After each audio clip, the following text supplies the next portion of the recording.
Et bonjour à tous et bienvenue dans cette nouvelle vidéo. Alors on va voir aujourd'hui l'installation et la configuration d'un reverse proxy Nginx dans un container Docker. Alors on avait déjà abordé le sujet du reverse proxy Nginx dans une précédente vidéo que je vous mettrai en description et éventuellement en suggestion afin que si vous n'êtes pas très au fait de ce qu'est un reverse proxy Nginx, vous puissiez aller vous renseigner. Donc le sujet de la vidéo n'est pas de vous expliquer ce que c'est qu'un reverse proxy Nginx, mais bien juste de le mettre en place dans un container. Donc je vous ai préparé plusieurs fichiers, notamment également sur GitHub, pour vous faciliter un peu la tâche et on va réaliser tout ça ensemble. On va également passer par la génération d'un certificat SSL auto-signé. Car comme vous le savez, si vous accédez à vos applications depuis Internet en HTTP et que vous rentrez vos identifiants, par défaut, en HTTP, ceci passe en clair, c'est-à-dire que n'importe quelle personne qui a accès au flux de données, aux paquets qui sont transférés, peut lire tout simplement dans les paquets vos mots de passe et vos identifiants.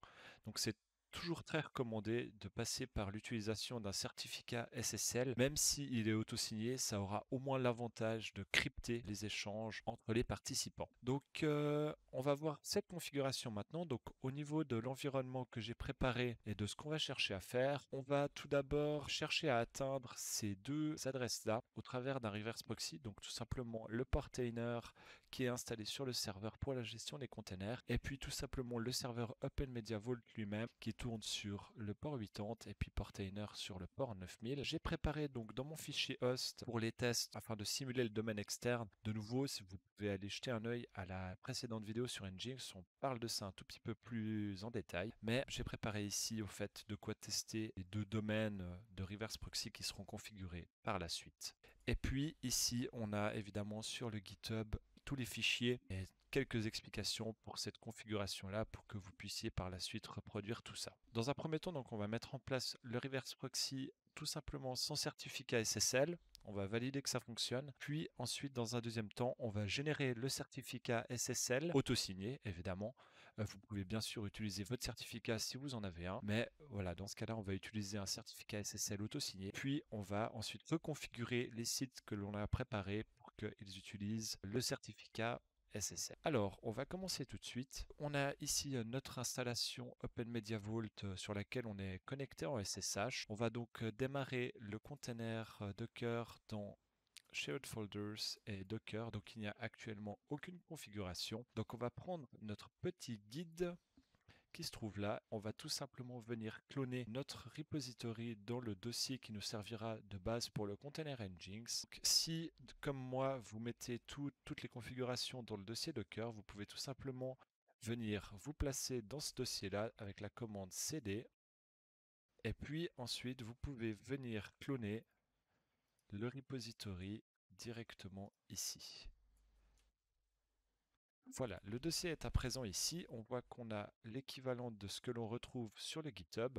Alors on peut supprimer le dossier Git qui ne sert à rien. Et puis on va tout de suite passer à la configuration. Alors avant de démarrer le container Docker, on va passer par la configuration. Il y a juste quelques petits éléments à modifier. On va ouvrir le document nginx.conf et on va l'éditer en fonction de nos besoins. Donc on voit ici que tous les paramètres SSL ont été commentés par défaut. Donc lorsque l'on activera le SSL, on va venir les décommenter pour qu'ils soient activés. Et dans notre cas, on ne va pas encore les toucher.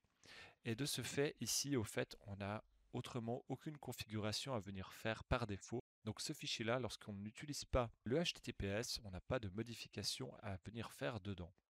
On va par contre prendre dans Site Enabled le default site et on va le copier deux fois.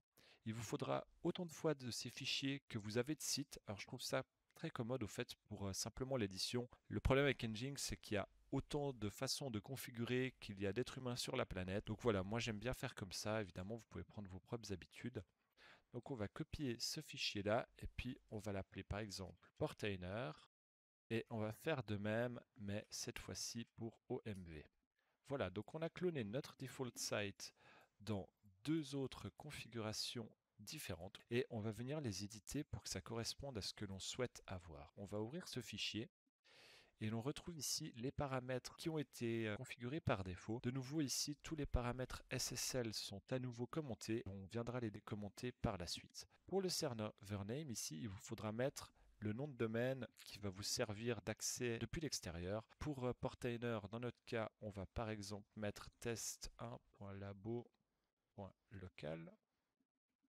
Et puis, dans Proxy Pass, ici, on va venir mettre l'adresse IP et le port sur lesquels se trouve notre service. Donc dans ce cas-là, pour Portainer, c'est ceci ici. On enregistre.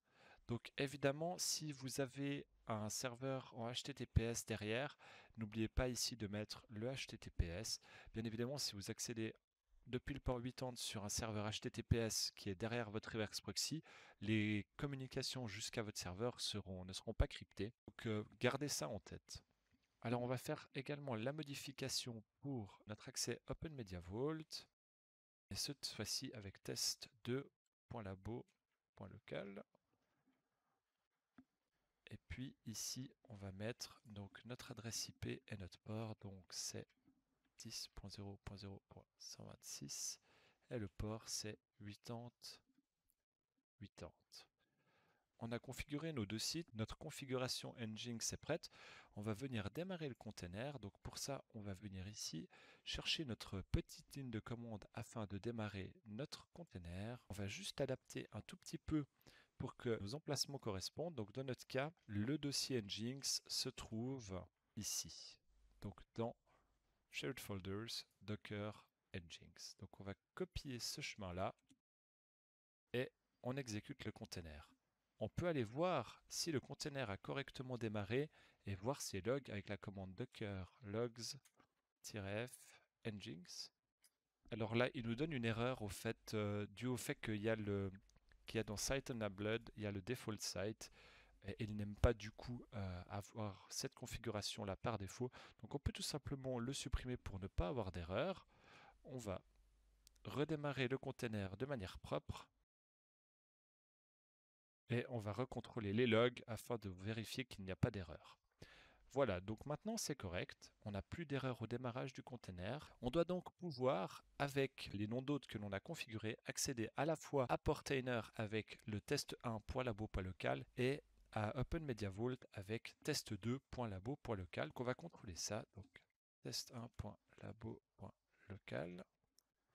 Magnifique. Et puis on va faire la même chose avec test2.labo.local. Cette fois-ci, nous devrions arriver sur Open Media Vault. Parfait. Maintenant, le problème, c'est que si l'on cherche à accéder à ces containers en HTTPS, on voit que ça ne fonctionne pas. On n'a pas actuellement accès en HTTPS, mais le HTTP fonctionne très bien. Donc on va voir comment sécuriser un tout petit peu tout ça. Donc tout d'abord, comme on a dit, il va falloir que vous génériez ou que vous utilisiez le certificat SSL que vous avez. Pour cela, on va venir dans le dossier Docker Nginx cert et on va venir générer notre certificat. On va exécuter cette ligne de commande là que l'on va éditer quelque peu pour que cela corresponde à notre environnement. Tout simplement, on va éditer les emplacements auxquels vont venir s'écrire les fichiers. Donc dans notre cas, on va écrire ça directement dans le dossier qui nous intéresse.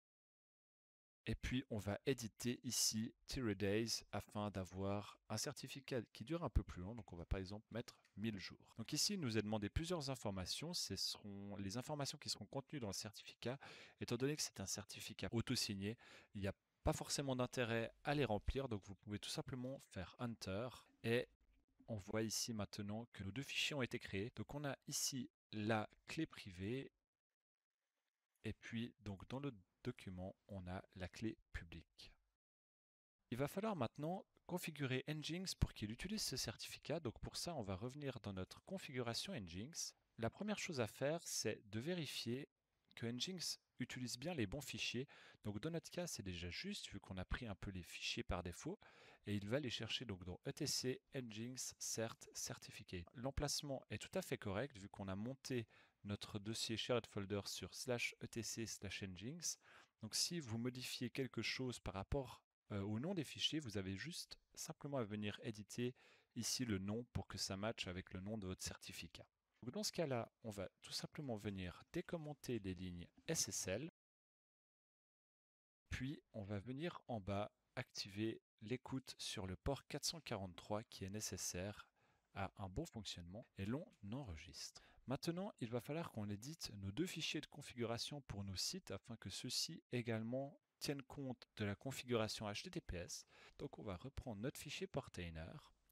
On va ici décommenter le listen pour le port 443, le server name, on décommente également la location, ici est le serveur là, et on va simplement recopier les informations qu'on avait paramétrées pour le HTTP, mais cette fois-ci pour le HTTPS,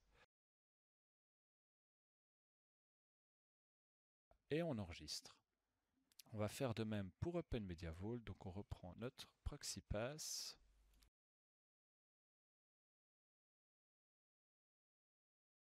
et on enregistre. Ici, donc dans ces deux fichiers, par défaut, se trouve une petite option Force HTTPS qui est commentée. Ceci permet, lorsque le site est accédé en HTTP, d'automatiquement le rediriger vers du HTTPS. Donc évidemment, si vous voulez activer ça, il vous suffit de décommenter ici. Et si vous souhaitez le désactiver, eh bien vous pouvez tout simplement recommenter. Donc dans ce cas-là, pour la démo, on va le laisser commenter et on va le recommenter par la suite. Donc on enregistre et maintenant qu'on a fait ces modifications-là, il va falloir qu'on recharge toutes les configurations Nginx. Et pour ça, on va utiliser la commande qui se trouve là afin de recharger notre configuration. Voilà, la configuration a été rechargée, on va checker les logs afin de voir si quelque chose se passe. On est tout bon, on n'a toujours pas d'output, ça veut dire que tout fonctionne correctement. On va maintenant tester que notre accès fonctionne correctement. Donc pour cela, on va venir simplement sur nos sites, mais cette fois-ci en HTTPS. On devrait avoir un message d'erreur dû au certificat SSL non signé. Voilà, mais le certificat et le HTTPS fonctionnent correctement. On peut accepter le risque et continuer. Et on est à présent connecté sur notre serveur Portainer, sur notre Portainer, mais en HTTPS. Et de même pour notre test2.labo.local qui donne sur notre Open Media Vault.